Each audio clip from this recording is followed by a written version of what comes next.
Attention shoppers, we now have taste in the bread aisle. Dave's Killer Bread. That's right, an organic bread that's no longer a sedative for your taste buds.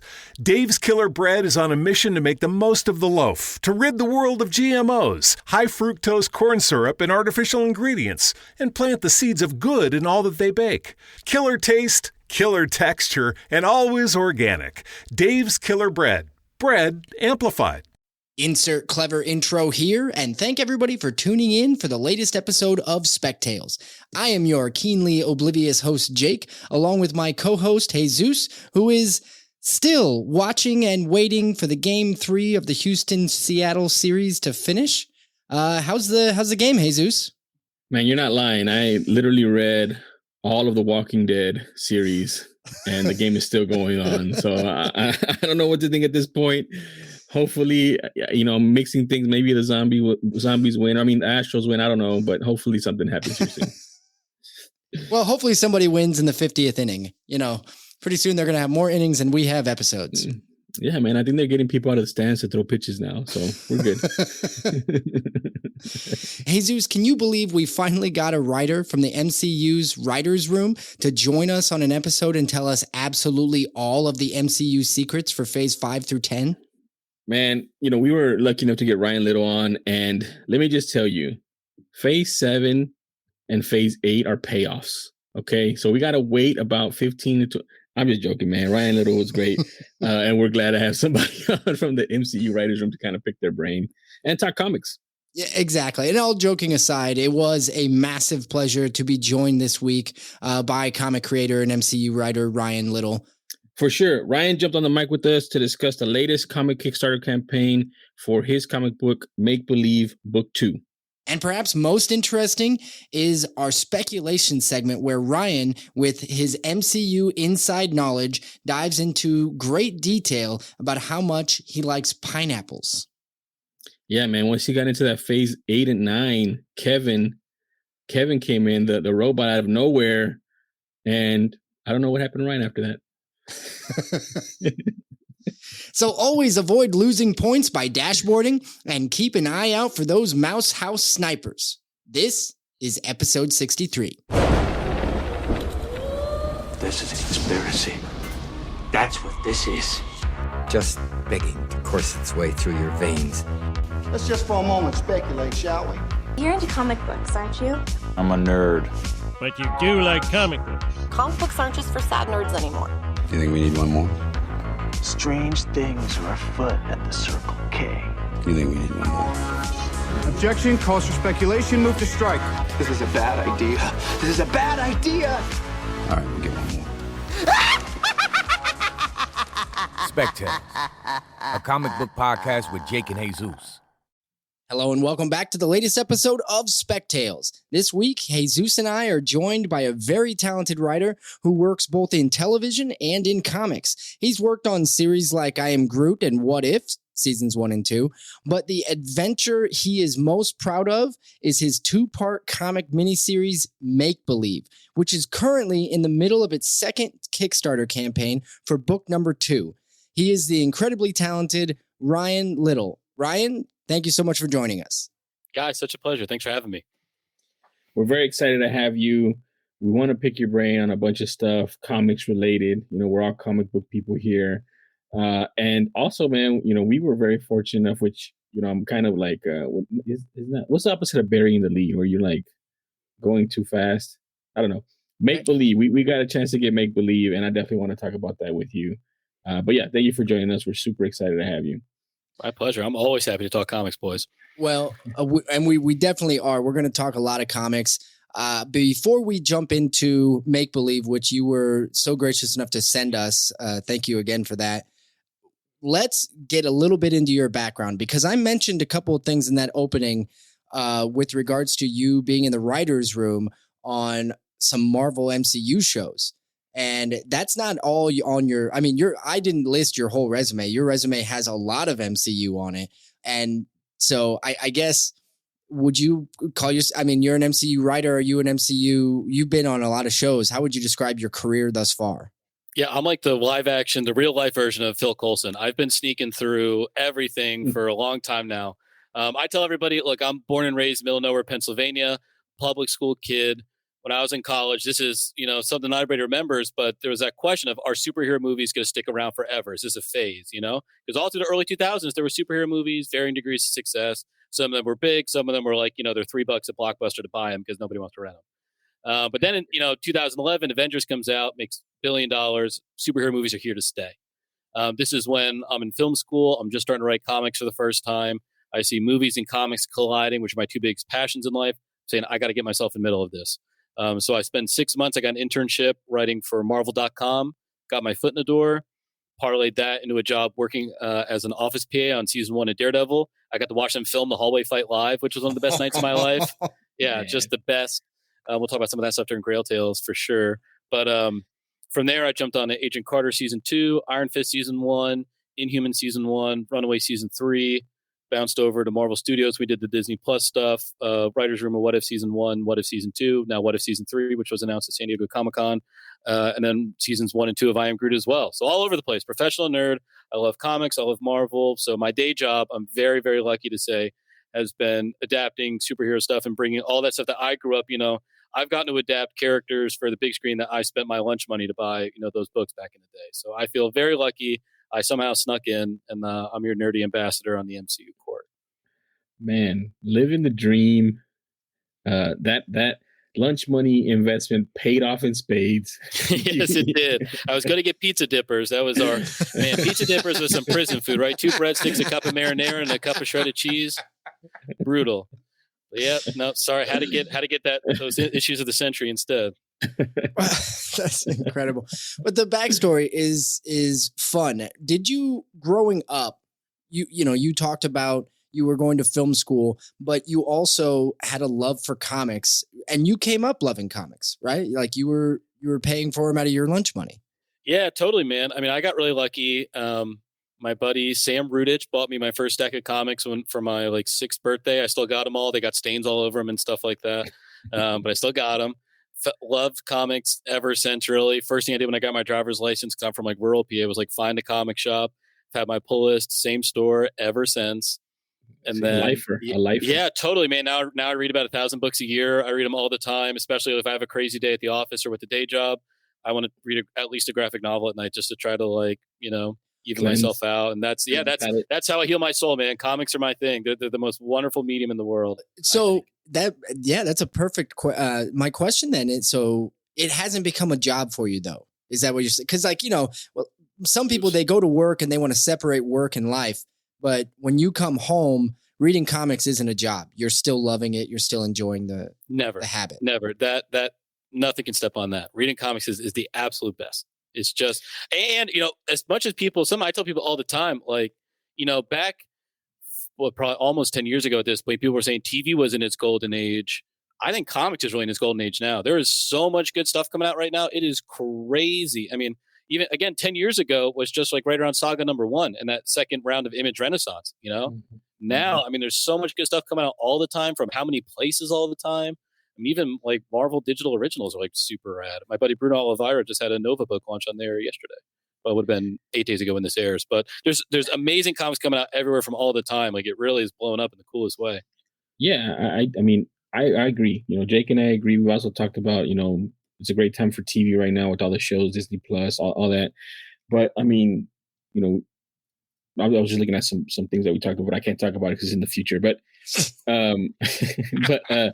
I feel like the reason why we're in the golden age of comics is because everybody's kind of, one-upping each other and pushing that bar higher and just going nuts with everything that we're getting to see in comics. So yeah, I definitely think it's a new golden age of comics right now. Well, I can tell you from my perspective too. I mean, the fact that it's gotten so cheap, the barrier to entry for you to make digital comic art and have them printed is so low. So there's so many cool artists. There's so many cool, Kickstarter. We just found out at New York Comic Con last week, the comic section of Kickstarter, I think has the highest percentage of Kickstarters that get funded.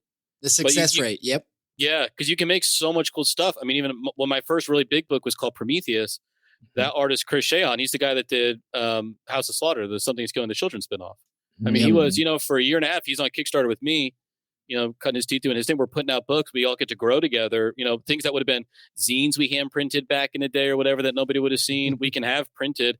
We ship Prometheus 1-4 to 32 countries around the world. Wow, we just got to make stuff. You know what I mean? Yep. There's just so many cool people getting to do stuff. I mean, there's so many talented people. That's something I don't know if everybody understands, that like back in the day, there used to only be so many books they could put on the shelf. There's only so many published, so much space. There's way more talent than that in the world. There's room for everybody. I deeply believe all boats rise together. There are so many smart, cool people in the world. And what's great about comics is they could be so many crazy, weird things that I think that's why now there's just so many ideas coming out all over the place, because a book could be anything. And now there's almost nothing stopping people from making them. There's unlimited shelf space on the digital market. Yeah. Truly. Yeah. Truly. I mean, I definitely want to get into that Kickstarter stuff. If you want to get into it now, Jake, or you want to? Well, one more background thing, if you don't mind me asking, is how many comics do you have under your belt? Because I think on your Kickstarter, what it says, like 27, 26. Yeah, this is my 27th campaign. We're already fully funded. So 27 campaigns in a row have been fully funded. I've made over 1,000 pages of material at this point. So you guys have only seen the stuff that's out. My book agents have my next 3 books, but I'm somewhere around 12 graphic novels at this point, all over 100 to 150 pages each. But yeah, wow. But I get to make stuff that would have taken in the conventional market. If I was in the 90s, this would have taken me 15, 20 years to make this. Instead, I got to do it in less than 10. God, do you not sleep? I have to. Do you not sleep at night? I love making books. I'm a little bit of a workaholic, but more power to you, man. That's incredible. Sure. Do you have kids? No. Just a big fat 17-pound cat. He's lurking around here somewhere. All right. Well, that explains that helps. Sleeping. Yeah. That my does books help. are my kids. Well, then we are here to at least talk about your latest pride and joy. Yes, indeed. Make believe. So, Jesus, sorry, I didn't mean to cut you off on your Kickstarter question. Did you have one you wanted to dive into first? Sure. Yeah. So I wanted to bring this out just because, plastic sword press. Yeah, I'm ready to go. You said you carry this all the time when you were younger. So I just wanted to bring this on just to, have a little homage for your plastic sword press. But I definitely wanted to talk about. The listeners can't see that you just pulled a plastic sword out of nowhere. This is a real choice too. That's like semi-serrated edge. So we're talking about like a short sword, 3.5 feet, but 8 different points on it. Yeah, that's a gutting beautiful machine. Oh. Dragon on the hilt from Legoland. Legoland official brand on the side there. Legoland's got Jesus strapped to kill. So my son's crying right now because I stole this from him. So just you know what, I love that. But I'll have to send you guys the picture. That is why I named it Plastic Sword Press, because when I was a little kid, I would wear my toy sword everywhere. I'm not going to say how old little kid was because I definitely wore it way too long.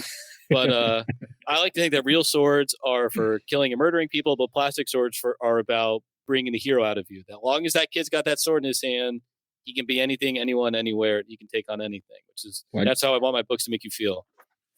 Well, that's awesome. That's kind of what I want to get into as well, because like Jake mentioned, you have 27 projects funded on Kickstarter, and I was going back through some of the plastic sword press on Instagram and some of the pictures, and I went back and I saw some of the art for Make Believe back in 2021, right? So comics do take a long time to make. From writing to, getting the artist to make the pages, to lettering, to coloring, and, all that jazz, right? So I guess when you started it, how did you just figure out to just jump in and go full bore and just, start throwing books out there? And the thing is, I say that, but I'm saying like, they're all quality books. I've gone through the list of them, from Prometheus, and I'm going to also tease, I'm going to talk about Breakfast Bunch a lot because I really like it. So there, where did this come from? This whole 27 and Kickstarter, where did it come from? So when I was in college, which was like a really formative time for me, that's when I first started writing. And then my junior year, I won a student Emmy. I beat 400 other schools. I won for this thing I wrote. So I was like, I guess this writing thing's going to work out. But, comics have always saved my soul. Comics are my Jack Kirby says comics will break your heart. But I think the second half of that quote is, but they'll save your soul. I think comics are the greatest medium in the world. They're stories that uplifted me. They inspired me. They fanned the flame of my soul and kept the best parts of me alive through the hardest days of my life.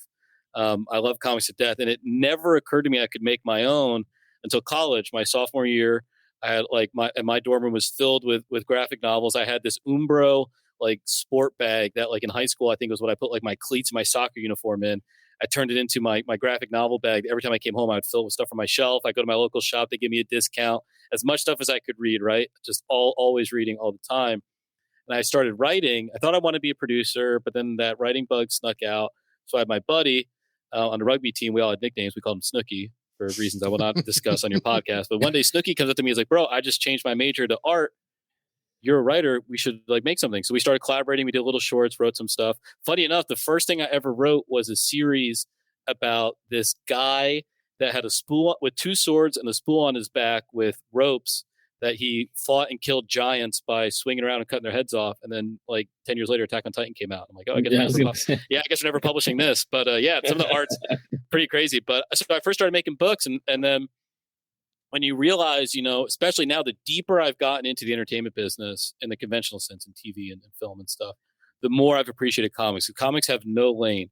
Comics can be about anything. They can be so cool and of themselves, you know. I tell people some of the best comics, and especially the projects I picked to make comics versus features or TV shows, are things that like you know, they want a 2-sentence logline. What's it about? Give me that hook pitch. It's Die Hard, but in the submarine. They want like the best comics. I think you can't do it with, you know.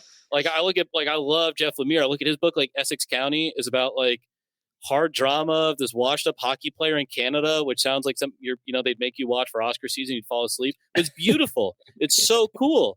Like it's so impactful and awesome. So I just started making books all the time. Comics really are what broke the chains for my imagination and really let me feel during a really formative age of my life where like you can just do anything, think anything, and the more out of the box ideas you have, the better your books are going to be. So at my whole creative career, I've never really been trying to be a creative without comics being my primary outlet, and that's why so many books. You know, especially because again, even in conventional TV, and I don't know how many people know this, they really try to put you in a lane. Are you a prestige drama person? Are you a comedy person? Are you a family person, a horror person? Comics, you can make anything you want. I can do Prometheus, Breakfast Bunch, and Make Believe. 3 completely different things, 3 completely different flavors, and it doesn't matter because it's comics. Yep. Yeah. And that is absolutely true. And also I understand a little bit of that journey. I that makes a lot of sense. As well as I love the fact that you're also challenging all the borders. People, that's a known thing, right? People get pigeonholed into, you know, you make this kind of movie, you make that kind of movie. That's why Tarantino really crosses all those boundaries. He charges at them to make sure that he does a lot of blood though. That's for sure. Sure. He's got his flavor, but you're right though. He doesn't, it's no one thing, period, whatever, all over the place. Exactly. Well, I really want to get into Make Believe. So let's transition into our first segment here.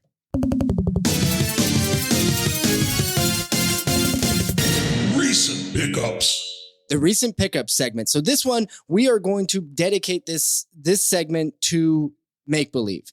So Ryan, we had the pleasure of reading it. It is 2 parts. It is 147. How many pages? It's 144 when it's all said and done. Yeah. There you go. So it's damn near 150 pages of I don't know. I guess it's like D&D with Pokemon Go. And yep. I hope that's a compliment for me, for sure. I love both of those things. And that's immediately how I read it. Oh man, I'm level 47 in Pokemon Go. So you're talking preaching to the choir. That's the happiest review I could get. That's great. And there is a Kickstarter campaign, and everybody who listens know, like, I am the king of butchering synopsises. Even if there's one in front of me, I butcher the synopsis. So I'm not even going to exactly try. But Ryan, would you mind giving us a real short synopsis for the listeners as far as what this book is about before we go into the deep dive? Yeah, no worries. Especially, I appreciate you because that's why I make comics. So, because I don't have to try. I can just show people art, be like, it's like this. But Make Believe it's half high school adventures like Stranger Things, half isekai, D&D, things Sword Art Online, dot hack, things like that. It's about an AR video game called Make Believe that anybody can buy. If you put on the necklace, put on the contact lenses, it lays the video game over your real world. So your small town will suddenly be filled with monsters, magic, quest for glory, treasure. Basically, you log into Elden Ring, except to find the treasure, you got to go to Home Depot or sneak into Walmart or travel into a junkyard, whatever it is. Your real town is the landscape for the adventure. Life is finally the adventure you always wanted it to be. God, that is such a good idea. That not only is it a good idea for a comic book, but it's a really good idea for a video game. Someday, man. I mean, I think there might be some like legal issues involved with how they do the maps, but Pokemon Go is truly that. The front runner on that. You want a treat for that one? When I was working on the Disney lot, and there's Pokemon Go has spawn points. That's where the things pop up, and there's a spawn point that is like a yard and a half inside the Disney campus, which is surrounded by these fences that are like 8 feet tall with points on the top that have Mickey Mouse here. So they're branded, which is like so dystopian. But there would be you'd be walking by and you'd see an arm stuck through the fence because it's someone trying to get their phone close enough to the spawn point so it would pop up. And like you'd see like 4 arms if there was something good. And like the security guy had to go on his golf cart, like, get the hell out of the Disney. But yeah, that's why there's a big part of the comic is, and like my buddies were these kind of people. If we knew that the epic loot quest was like, you got to get on top of the roof of Home Depot, we're going to find a way because I got to have that +4 dex belt, It would be so cool if you guys use some like fake arms with holding a phone on there and just bloodied and throw them back out there and just leave them there and see if people would want to put their Please just catch it for me. On the Disney lot. That makes a lot of sense. Yeah. So your protagonist, your lead character, Liam, in this series.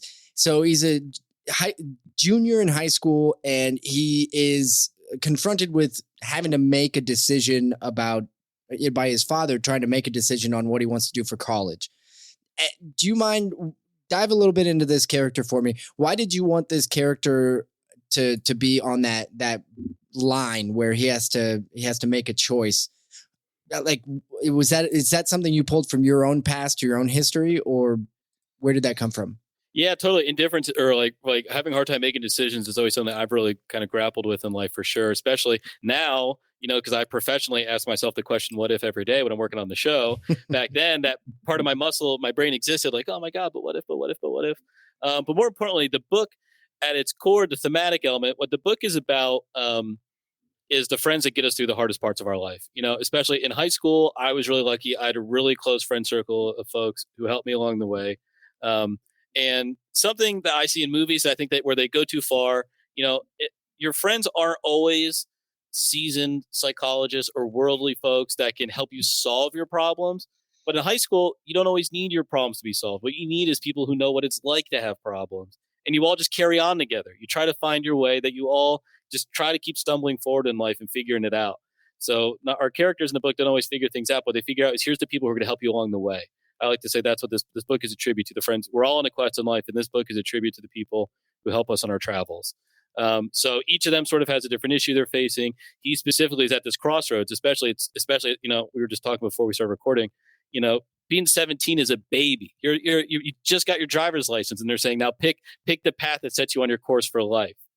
Something I've always been so moved by, in the nerdy world is how people can be so talented and so smart in that skill set. I had friends who were so shy. They could not ask a girl out. They could not, they would freak out in auditions. They could not take the SATs. But if they were on the plains of Azeroth, if they were playing WoW, that's their world.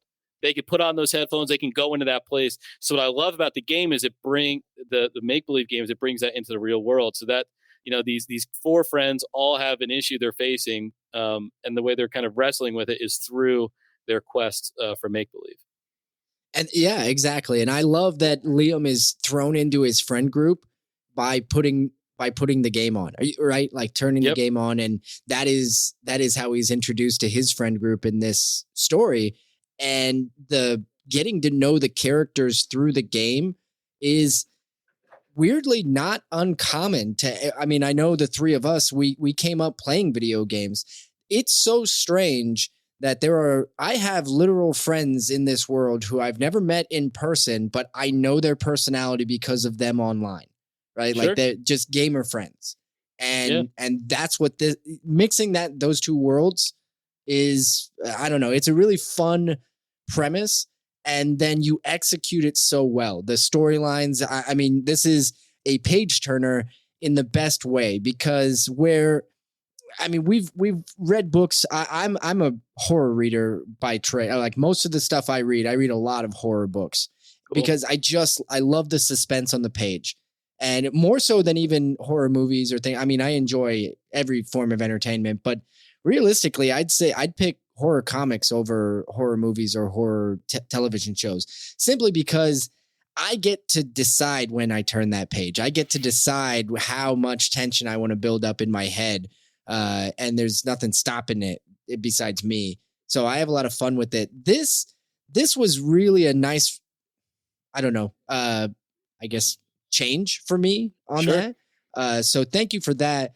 Where, Jesus, I'm talking a lot and I haven't let you ask a question, but so I'll get to you. But Ryan, one last thing from me with regards to your story here, because without giving too much away to our listeners, did you feel like you ever needed to make the stakes higher for your characters? Right? This is all in game, but they're also dealing with life.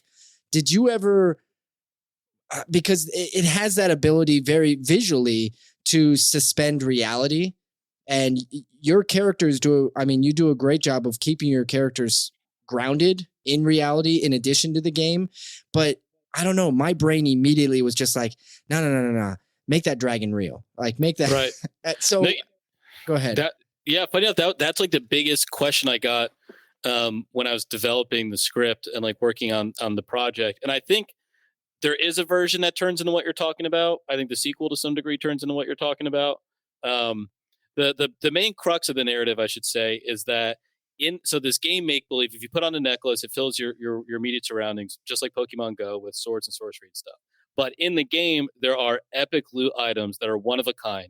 There's only one of them on the entire planet.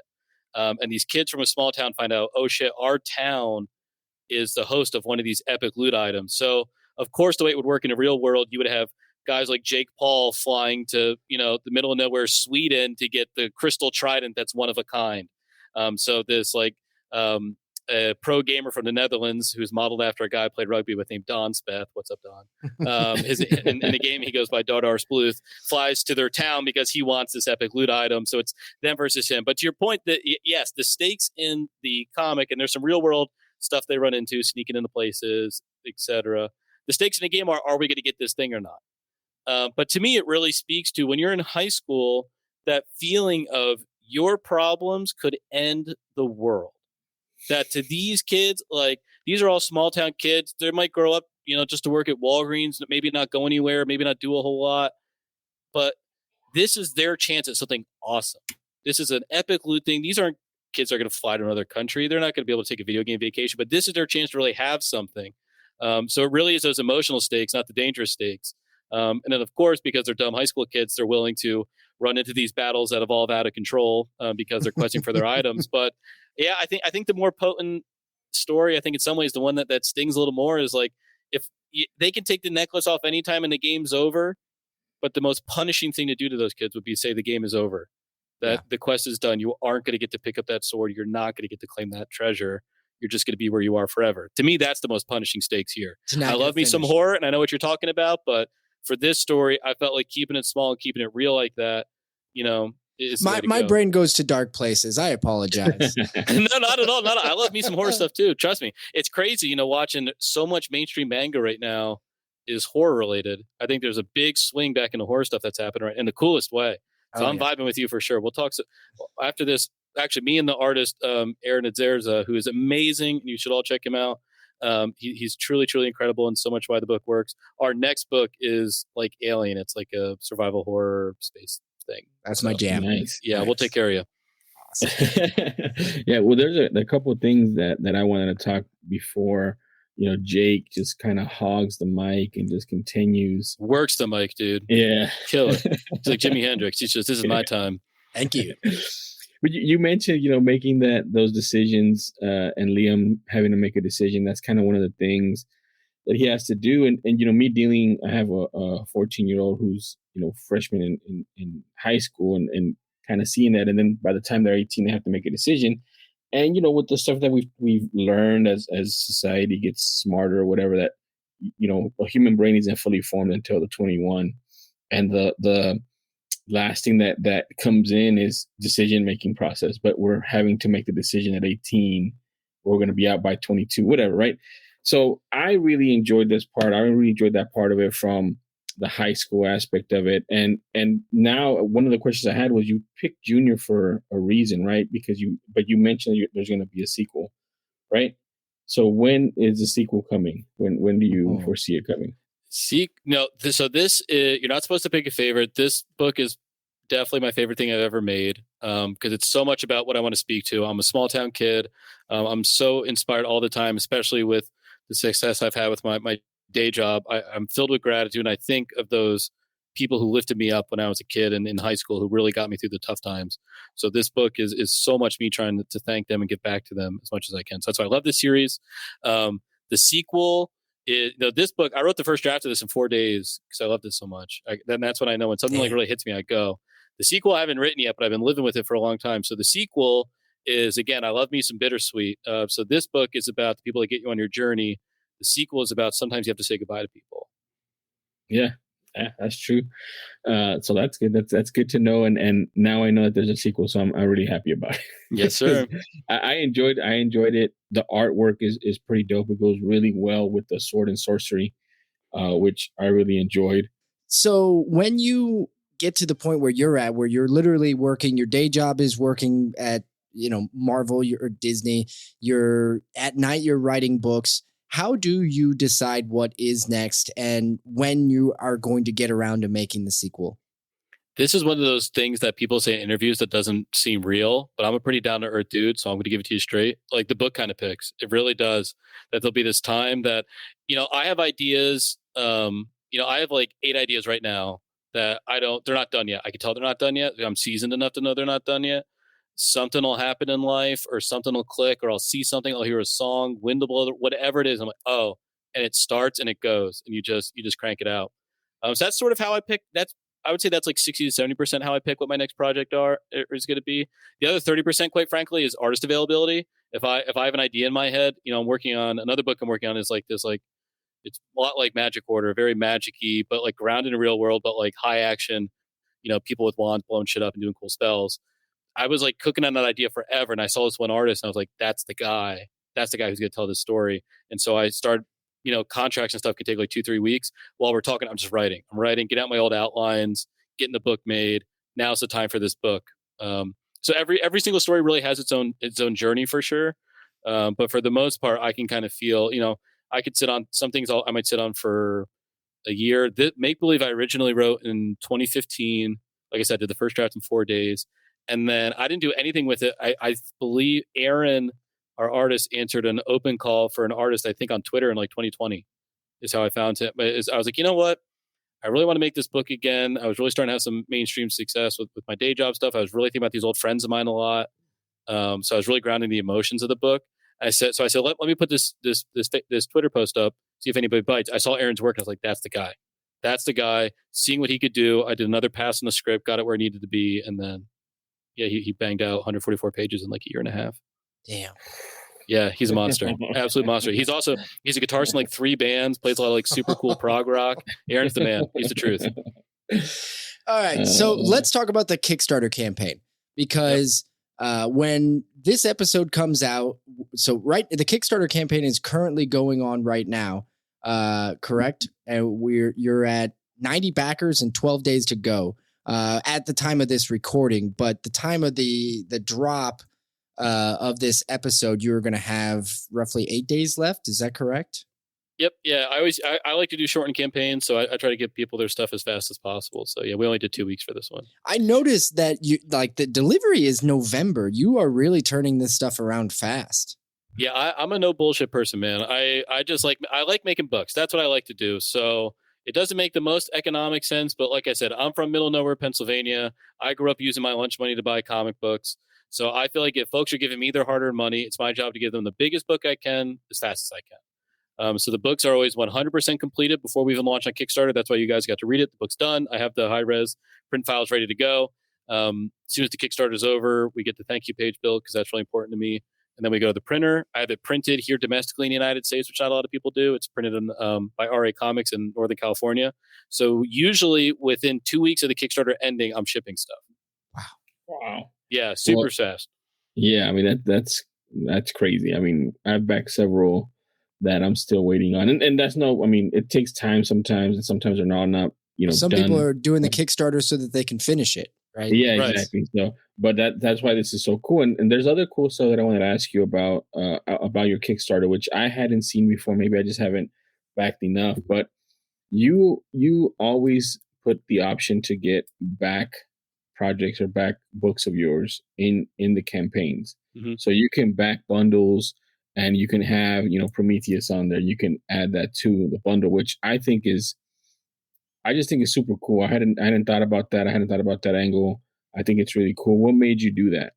Yeah, thank you. That I really, almost nobody's ever asked me about that before, and it's the thing I'm like the most proudest of. Frankly, I'm like a little bit of ADHD, so I love making stuff. And I just realized I have a library. I have I think at this point like 8 different titles to my name, and like I get to cross pollinate like that. And we've talked about this before. My books are all kind of really weird and different, but in the middle of the Venn diagram is me. So if you kind of like the way I do things, hopefully you'll kind of like the way I do things on this other thing. But yeah, I just want to make books. I just want to put stuff out in the world, put stuff on your shelf, inspire you. I think everybody should make their own comic at some point. So hopefully I can put enough stuff in your hand, you realize, wait, if that idiot could do this, I can do this too. But yeah, I just like putting as much, nothing I love. If like you said, because I live in Pennsylvania, I work California hours, so I punch out of work like between 8 and 10 o'clock, and then the best weekend of my month is always when I'm stuffing those envelopes. The bigger those envelopes are, at this point, my biggest bundle is this like giant like cocaine brick bubble mailer of books. It's like 700 pages, and I love. Especially like I go to the same post office because my post office in Easton, Pennsylvania hooks me up. So like I walk in with like 6 boxes. Lady's like, good month. She knows what's up. And then she looks at those big bundles as they go out. So that nothing fills me with joy like sending some bunch of comics out into the world. Yeah, but everybody waiting in line behind you is like, oh God, this guy. Bro, you got to go at 3 o'clock. It's before school lets out. It's after the lunch rush. That's the time. I got it all down. He's a master at it. That's awesome, and I'm glad because this is pretty cool.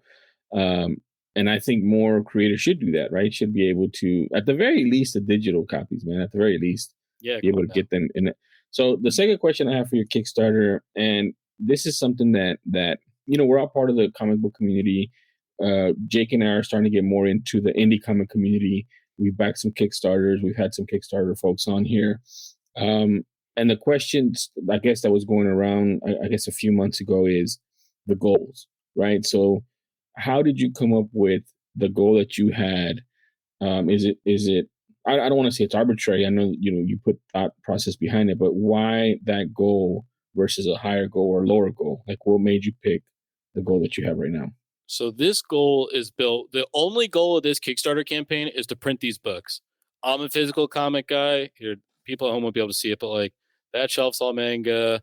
Behind me, those shelves, those are the comics that I bought with the graphic novels I bought with my money back in the day. Like, especially, I think, as we get further into the world where like we're so plugged into stuff all the time that feel like when you put your phone down to read a book, especially a good book, right? Like, oh, this is that one thing I'm super pumped about on my pull list. Like everything goes away. You're spending the next 12 to 20 minutes with this issue. I think that experience is really special. I think that's where you learn a lot about yourself. I think that's when you enjoy the most out of the work. To me, that's always been like the most special time of my life. So I love making physical books because I think that's something that's just always worthwhile. I think that's something comics uniquely offers people. So this number was purely what it takes to print as fast as I print, because it'd be cheaper if I printed them in South Korea, but then it would take 3 months longer for me to ship my books, which I can run 2 Kickstarters faster than that. So this number is just what it takes to print. And my books are all, at this point, I do usually part 1, part 2, at least 50 pages. And they're, DC used to call it prestige formatting. So thicker cover stock, square back binding. They're a little thicker. They're hefty boys. I want a nice big thing. Man, I remember picking up, books that were $4 and they were like 3 splash pages and 16 pages. I'm like, come on, man, like this is nothing. But so that $1,800 is what it takes for me to print those pages domestically. And then any gravy we get, like right now, we're already halfway to our first stretch goal. I don't really do stickers. I don't do postcards. I just try to make the books bigger. So right now we're trying to add a 3-page concept art gallery. It's a fantasy book. So God, we did just like stupid amounts of concept art. I spent 2 hours today trying to organize all the stuff Aaron did. But then if that gets funded, we'll do, spoiler alert, another 3 pages, like just trying to add, to make the book as big as it can. I'm a comic guy. I want to put comics in your hand. I want to put big books in your hand that you can be proud of and that are worth, again, your hard-earned money. Nice. That's a perfect response to that. And that's good because, people want to know why a certain amount. And that's a great reason why for the printing. So cool. Sure. Yeah. So for all of you out there, we're going to put a link to the Kickstarter in this episode's show notes. So you'll be able to jump right to it, or you're going to be able to find this Kickstarter page by going and finding Ryan on Kickstarter, or you can find him on Twitter where there is going to be a link to his Kickstarter page. Ryan, what is your Twitter handle? At Plastic Sword PRS. That is Plastic Sword Press is my independent label. Awesome. Yes, definitely go check it out. I personally highly recommend this series, especially I know I have a lot of friends out there. Lance, I'm talking to you. You're a big D&D guy. If you like D&D and you like video games, just shut up and read. Go get the book. You are going to enjoy it. If you were ever in high school at any point, you're gonna. It doesn't matter if you finished it. If you were just there for a couple of days, you know what's up. Yeah, exactly. You're gonna enjoy this book. All right, Ryan, thank you for sharing that. It is now time for us to move on to our next segment. Grail Tale. Grail Tale. Grail Tale. Grail Tale. Grail Tale. The Grail Tale segment. And this is the one where we're going to ask you, Ryan, to inform us about your comic book Grail Tale. Now, this doesn't have to be a specific comic book, but something comic or collectible or something related to that. In fact, we've had people talk to us about, something specific to their career goal that they achieved or something like that. So whatever you want to make of it. So, Ryan, the floor is yours. Beautiful. Wow. What a treat. So I have 2 stories for this, I think, because they encapsulate kind of 2 different parts of my life. Because there's day job, Ryan, that makes nerdy content for TV, comic book content for TV. Then there's nighttime. I tell everybody I got the mother of all day jobs. I moonlight as a TV writer, and I'm really a comic writer. So I have stuff from my comic collecting part of my life too. My comic book grail is something I'm really proud of. I've almost never encountered anybody else who has one of these. So I'm really curious if you guys or any of your listeners have one. And I believe it was 2008. The famous Marvel editor, bigwig, Tom Brevoort on Marvel.com did just like charity, I guess you would call it a fundraiser, that his goal was to trade his way to a Fantastic Four #1. This was, some folks might remember in the early 2000s, there's that story about a dude in Canada who had a red paper clip and he traded his way up to a house. Yeah. So Tom Brevoort started with a stack of random Marvel issues, probably comps he had, or just like a short box from his collection.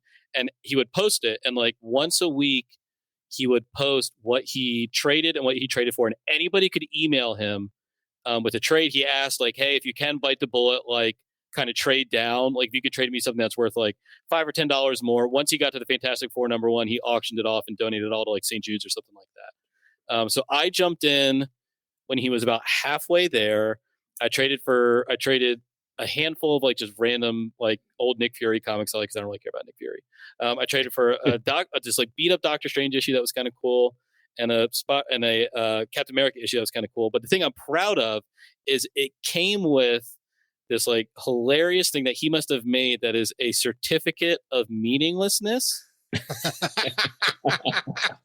that is autographed by Tom Brevoort.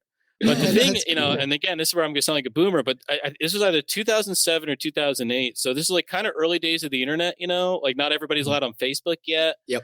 So for me, living in like rural Pennsylvania, like to get, like, I remember I emailed like every week, and then one, like, cause you would just have to send in like, oh, I'll trade you these 3 for these 2. And like, you would get an email back. Sorry, those are already gone. Like I'm sure he got a bajillion emails, so he didn't want to deal with it. And there was that one week that I just got an email. I was like, sure. Like, oh my, like that was, and it was so impactful because that was the first time I was like, wait, that stuff's real. Like, it's not just the Emerald City in the distance. Like, the comics industry is a real thing that I can touch and like I can engage. And that's why it meant so much to me to make that contact. And I still have it. And I still haven't met Tom. Someday I dare dream. But I have that. I have his autograph. I think I sold the issues I got from him, whatever they were. But I love that certificate. And I've never met anybody else because I worked for Marvel.com for a little while. I was like, oh, did you do the certificate of meaninglessness? Like, what the hell are you talking about? I was like, how does nobody know about this but me? It was a thing that really happened. And I thought it was the coolest thing in the world. Well, that is awesome. That is very, man, that's very unique and it has to be rare. I mean, how many times did he trade? And it's not that rare. I know about 100 people that have one of those. I'm sure that's not true at all. I was gonna say we got to get a group chat going on. We got to have like a meetup. We're like Vietnam War veterans. We got to look at it like a catering hall and be like, I traded Captain America 43 for my certificate. No, I apologize. I just had to mess Not at with all. But seriously, that is pretty sweet. And you still have it. Mm-hmm. Have you? I don't know. What do you do with something like that? Do you get it signed again in person? Like if he's ever doing a signing at like a Comic-Con or something like that? I got to. Yeah. The goal is I'm not going to show it to him until I work for him, until I write something for him. That's going to be, just so you know, this is where that started. That's how, and that ties into my second Grail story about sort of my unique position that I live in, kind of being a fan, but also being a professional at the same time, trying to figure out what that line is, because again, for me, that line has been forever blurred in this weird. I mean, this is the mother of all champagne problems, so I'm not going to go too far down it. Like, I can't watch Marvel movies the same anymore because I make Marvel stuff. But like, yeah, cry me a fine river. Sorry, I keep the F-bombs so minimal. You're fine. No, you're good. But there's little things. But that's I always try to remember that kid that I was. Again, this is like me sounding like a boomer, but every Monday I would go to the computer lab, go on Marvel.com, find out what books are coming out that week. And then how many days am I going to skip lunch so I can get my pull list this week? I always try to keep that part of my soul alive. But then the second Grail tale, I guess the way that pivots into the thing, I got a bajillion books and I have like terrible taste. So I have like all kinds of like, weird number ones and variants and stuff like that like fortunately are really kind of like popping off now. But what I really love collecting, especially as a writer and a creator, I love having, a real moment with any of the people who made the stuff I love, like meeting my titans, my champions, meeting those people and really getting to like meet the person for a minute is what I love. Not a signing waiting in the line where like, oh yeah, cool. I love you. And I'm like, okay, great. Please get away from me. And then, or like, not like a paid photo, but having a real moment, especially if I can make them laugh. If I can make, like my goal for a long time was make my top 10 comic people laugh. And if I did that, that was for me, like I did the thing. But so my very specific Grail tale, part of the reason I'm telling this because, hopefully it's kind of a special thing for your show. When I was working on Daredevil season 1, we got the heads up, hey, you got to clean out that office. Jeff Loeb's coming to town. I'm like, Loeb, come on. Say what you will about his comics, whatever. The guy's written 2 of the best stories about Batman ever, right? And that's one of the most written about fictional characters ever. This is the guy. This guy's coming to town. I always remember the first time I ever saw him. I remember the first time being in the office with him, but I was like, all right, this is my chance to make Jeff Loeb laugh. And so a week or 2 went by. He was only in town for a certain amount of time. Couldn't make it happen. Finally, there was one day. So we were in a production office in Greenpoint, Brooklyn. We had these vans. We would drive people around. Oh, Ryan, can you run Jeff to set? You bet I can. So it's like, all right, got to figure out. And, you got to be polite. You got to be respectful. You got to be professional. But I'm driving him around. He sits in the passenger seat. Very rare. People normally get in the back seats. I'm like, all right, what's up, Jeff? It's in the passenger seat up here with me. That's cool. We're driving around. I'm he's on his phone the whole time. I try to make 1 or 2 pieces of conversation. Doesn't really go well. Finally, we get, not that it goes poorly. He just doesn't bite, right? Finally, we get the set. Unbuckles the seatbelt. Yeah, thanks for the lift. I said, no problem. Try not to work too hard today. And he goes, yeah, right. I said, in that case, Jeff, just keep swimming. And he stopped and he went, bop! He did like one of those like surprise dad laughs. And he looked back at me and he goes, what's your name? And I said, I'm Ryan Little. And he goes, I'm Jeff. And we shook hands. We looked in the eyes. And for that 1 second, I said, that's the guy. That's the guy who wrote those books I love. That's the guy who wrote Long Halloween and Hush. None of the bullshit, none of the stress. That's the guy. So I got to have my moment with Jeff Loeb. That's awesome. Man. It's a great story, but it's so true, man. Like you're basically, I mean, this is what we try to do here, right?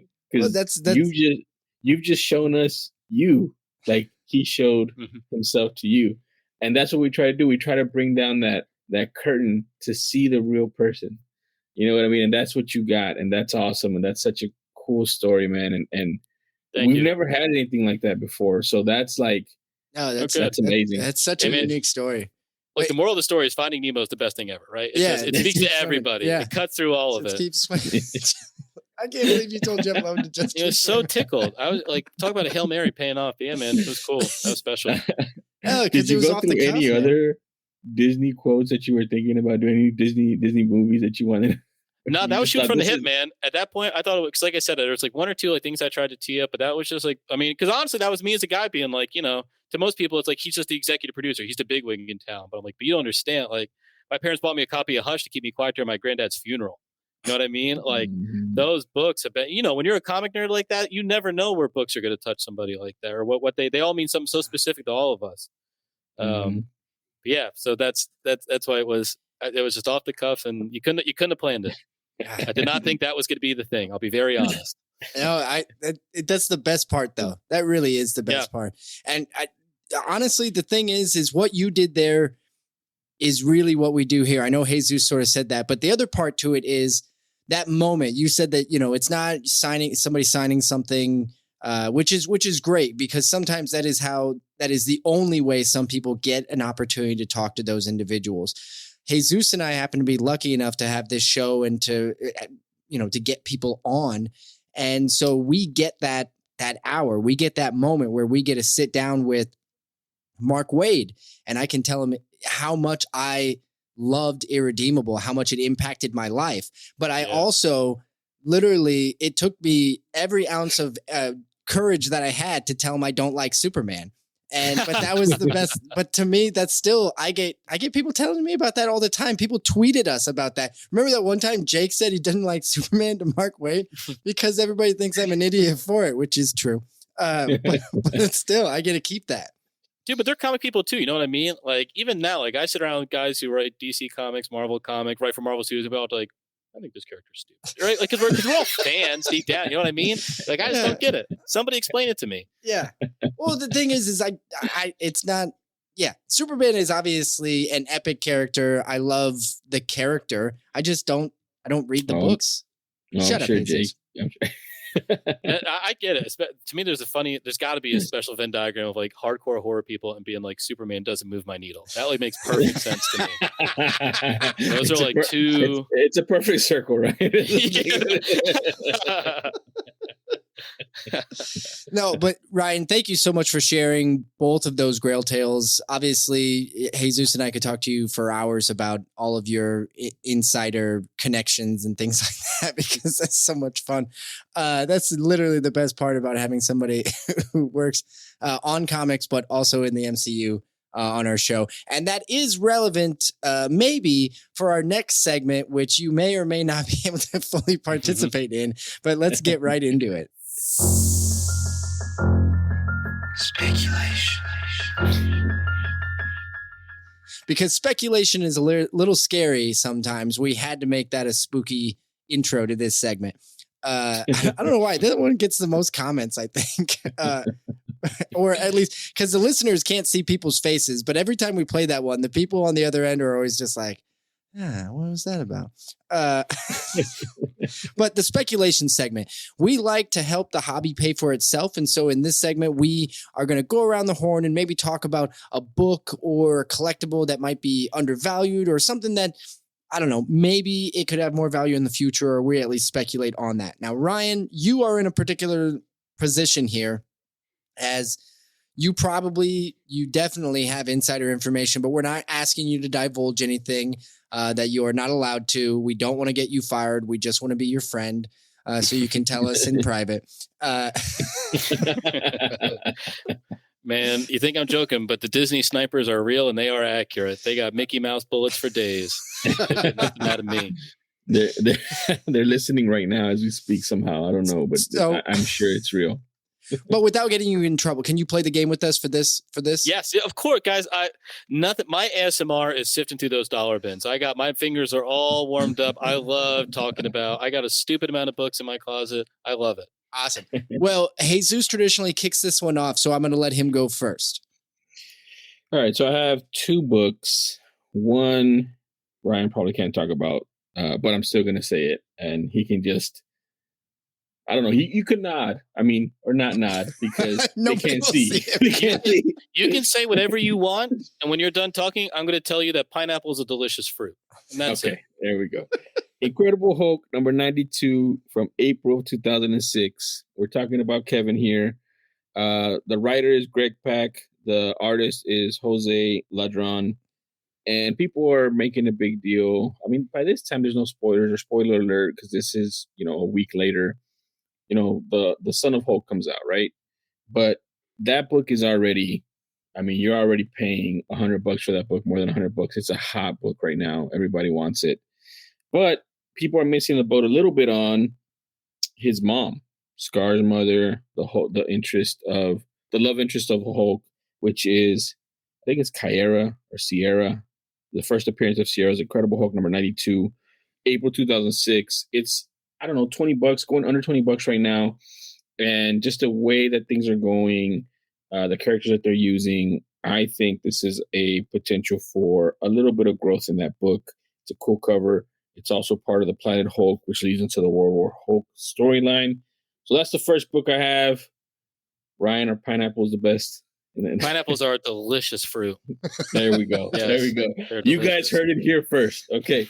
The second one I have is actually something that I alluded to earlier.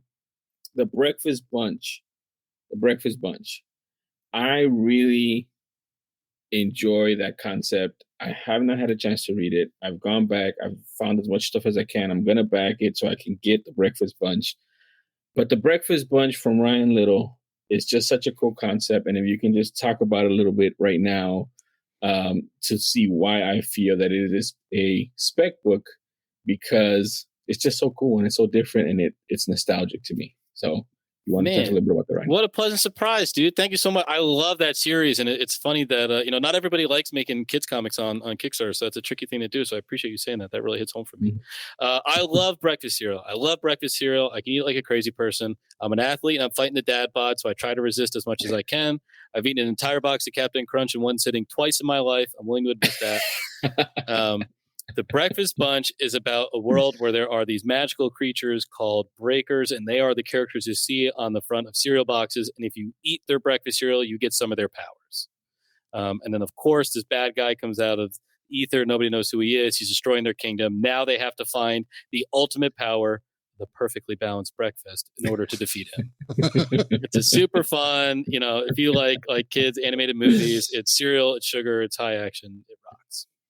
Yeah, I just thought it was a cool concept. I mean, I think you talked about it before, where you go down the cereal aisle and they're just doing these crazy things with cereal, man. Like, Lucky Charms. You got your rabbit with tricks. You got Count Chocula. You got all these crazy things that they're doing, and I just thought it was a real cool concept. So if you can get your hands on that, I think that's a cool spec book to have. Thank you very much. Anybody else hungry now? Dude, I got $1 of Count Chocolate a year and I'm already halfway done with it. I got on Tuesday. It's Thursday right now. It's bad. Count Chocolate is, people are the horror guy, of course. Yeah, they're gonna tell you that Frankenberry is the way to go, and you can respectfully tell them go to hell, because Count Chocula is the one. That's where it's at. Simple truth. All right, well, Jesus, I'm gonna go next. Obviously, the finale of She-Hulk just happened, and therefore we do comic book speculation. And honestly, we constantly speculate on stuff that isn't MCU. But with the way that this show ended, I couldn't not talk about it, because a lot of our listeners out there are already trying to speculate on the ending of the show. And I don't want to be too obvious with it. I want to tell everybody out there, if you're looking to speculate on one of the many surprises that came in this finale, Jesus kind of did the same thing. Look where other people may not be looking. Look at adjacent things. One thing that I would tell you about, and maybe some people are already looking that direction, but looking at Dark Avengers. So the Hulk's son, Scar, is a part of the new Dark Avengers. So whether we've talked about Dark Avengers a little bit on this show, So you can go and you can look at New Avengers 49, Dark Avengers #1. Both of those are great books that are, you can find them in dollar bins. I don't know. I mean, in high grade, you may be spending $10 to $15 on some of these. New Avengers 18, that's an easy book to go out there and find. As far as I'm concerned, I think you can still get that one pretty easily. But the reason that's when Scar joins the new Dark Avengers. And I'm sitting here saying, like, if you want to go and find his first appearance, that book is already to the moon, right? It's already gone. Don't worry about that. But if you want to look at adjacent books that might have some value that people may not have gone and rushed to the door to get yet, those might be on your list. I would look at New Avengers 18. And then, just advices would be, go take the characters. If Scar is what you're really interested in, like Jesus did, find an adjacent character that is connected that we may still see and that may still have some value untapped. So that's what I would say when we get characters like this in a ending like we had, which I thoroughly enjoyed. Pineapples are the best fruit. Yeah, apples are a delicious fruit. Yep, there you go. I was just waiting for it. There you go, guys. Write it down. We got it. We got him. All right, Ryan. We've touched on all the MCU stuff that we have to talk about. Unless you have something to say. Yeah. I mean, you've heard my thoughts on pineapples. I'm not going to repeat myself. I know. But what would you speculate on, Ryan? What I like doing, and this is a very specific one I'm happy to talk about, because everybody loves to go chasing those MCU lists. They'll even chasing some of the DC stuff. And what I love, my bread and butter, is looking at, I think something that's gotten really overshadowed is the Vertigo and Image books from like 2008 to or even that started in like 2006 to like 2012, because when Saga came out, Walking Dead blew up. Those were the indie titles that everybody was looking at. Two titles I love telling people to look for in dollar bins. Keep your eyes out for low number Fables issues or Fables keys. Nice. I think Fables is an incredible series. I think it will stand the test of time. I think because it uses those public domain characters in such a cool way, I think it will get adapted again at some point. And it's one of those ones that, I read it the whole way through. It didn't have a great finale, so I think in some ways people have kind of stopped looking at it. But again, those books are out there. You'll see some of the low number, especially Fables books in dollar bins. Those covers are amazing, so you always know when you see one. But not everybody knows the keys, so you can really pick out some cool Fables keys. The other one I really like talking about is East of West. I think is a really awesome Hickman book. That's a great book. It's in dollar bins a lot. Anything under number 20 is usually worth, if it's any, even if it's cover price, is usually worth it. Especially they got those white covers. So if you can get one that's in like pretty good shape, I think it'll last. I think that book's awesome. I think it's going to get adapted at some point. I buy East to West every single time I see it. I know like we still have Black Label and I get why they did, but damn it, I still want Vertigo. I just want to see that. I just want to walk into my LCS and I want to see Vertigo on the shelf. Dude, there's so many, again, that period of stuff. I love looking for low number unwritten books.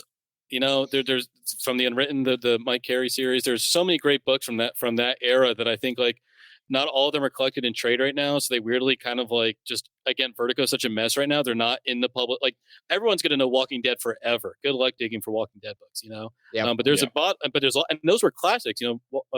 Fables was 22 volumes. The Unwritten was, I think, 13 or 14 volumes. Scalped, a bunch of those awesome books. Those were big properties that have the sales numbers that get adapted someday. And there are on anybody's like BuzzFeed buy these books lists, Well, one of them too from Vertigo, Jake's talked about this a lot, is American Vampire. Yeah. Right. And with the success of like these horror movies like Smile and even the Terrifier 2 that we've talked about, Jake. American Vampire is ripe for the picking too, and it's Vertigo had so many good horror titles. Yeah. It's 2010 from 2010. So it's right in your alley, what you're talking about. That's a sweet spot. Yeah, I'm a big supporter of American Vampire. Reading it, it doesn't even need to get adapted. I would love to see somebody take that on. Skinner Sweet would be such a great character on the big screen, but just go back and read it as well. If you missed out, American Vampire will not disappoint. In fact, I think we've given out the trade on this show at least once, if not more than once. I know we did at least once because we had Raphael Albuquerque on. No, we're giving out single issues too of it. We're giving out floppies. Oh, that's right. Yeah, we did number 1. Yeah, we give away too many books, Jesus. That's not true. I think that's fantastic. Exactly. Go find the old Vertigo titles. Those really are in dollar bins. And honestly, those will be books that you can probably go up to the LCS owner. And if you got a stack, you can probably offer them $1 per book. And they're going to be like, yeah, get them out of here. Because they're just going to let you take them basically. So yeah, great. Hey, look at that. Ryan knows how to play the game. Yeah, I'll round you guys out for sure. Come on now. That's the good stuff. Pineapples are going to be flying off the shelves. That's going to conclude us for this episode of Spec Tales. If you like listening to Ryan, you're going to like his work writing even more because he is even more articulate and he is even funnier in writing than he is in person. And I think he's been great. So go look for Ryan's Kickstarter. I mentioned it earlier, but go look on Kickstarter for Make Believe, or you can go and Ryan, what was your Twitter handle again? I'm at Twitter at Plastic Sword PRS or on Instagram at Plastic Sword Press because I got the full domain name first. Boom. But yeah, you can find my stuff. I'll be posting about it too much. If you Google Make Believe Part 2 Kickstarter, Make Believe Kickstarter, you'll find me first. Perfect. And just so you know, Ryan, the way it works with us, anytime somebody from Kickstarter comes on, any pledges after the show were because of us. That's just how it goes. Got it. Right. That's the pull you guys got. 100%. We'll take that glow. Starting tonight, by the way. That starts tonight. We'll take credit for them all. But seriously, though, Ryan, thank you so much for sharing some time with us. This was a blast. And at any point in the future, if we can help you support any of your Kickstarters, don't hesitate. We will. In fact, we'll probably go out of our way to do it, whether you ask or not. You guys are the true heroes. Thank you so much. It was awesome. All right, guys. Thank you so much for listening in this week. We will be back again next Wednesday with another fantastic guest. Have a good week.